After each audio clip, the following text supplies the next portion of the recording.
ብልጽግና በአደራ የተቀበለውን የህዝብ ጥያቄ ለመመለስ የመጀመሪያው የሚወስደው እርምጃ ኢትዮጵያውያን ማናቸው የሚለውን ተፈጥሯዊ ሀቅ መመለስ ነው።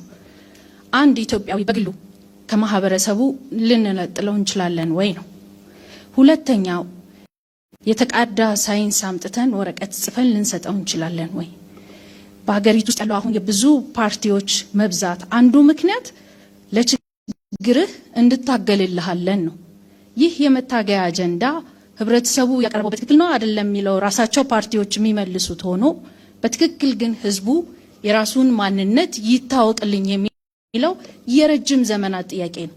ብልጽግና ይሄን መሰረት ያደርግና መንግስት እንደ መንግስት ስርዓት አልበኛ መሆን ስለሌለበት ደግሞ ህገ መንግስታዊ ስርዓትን ይዝና መልክዓ ምድራዊ አቀማመጥን የጋራ ማንነትን ከጋራ ማንነት ጋር አብረው የሚመጡ ተፈጥሯዊ እሳቤዎችን እንዲሁም የህዝቦች በጎ ፈቃደኝነትና ይሁንታን መንግስት ብቻውን ቁጭ ብሎ እኔ ያደርግልሃለሁ ሳይሆን እኛ እንፈልጋለን የሚሉትን ጥያቄ በትልቁ ከግምት ውስጥ በማስገባት በተጨማሪ የህዝብ አስተዳደር ስለሆነና የህግ ማዕቀፍ ስለሆነ አስተዳደራዊ አመቺነትን በማካተት ይህንን አከላለል ስርዓት ይከተላል።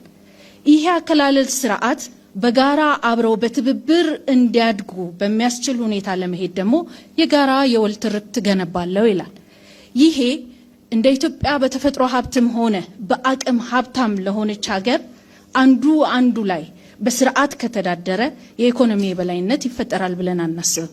ነገር ግን የተዘራብን አሜኬላ ፌዴራሊዝሙ በትክክል እንዳይተገበር ጫና ፈጥሮ ስለነበር ይሄን ለማረም ከነዚህ መስፈርቶች በተጨማሪ የጋራ የወል ትርክት ላይ እንሰራለን ብሎ ያምናል።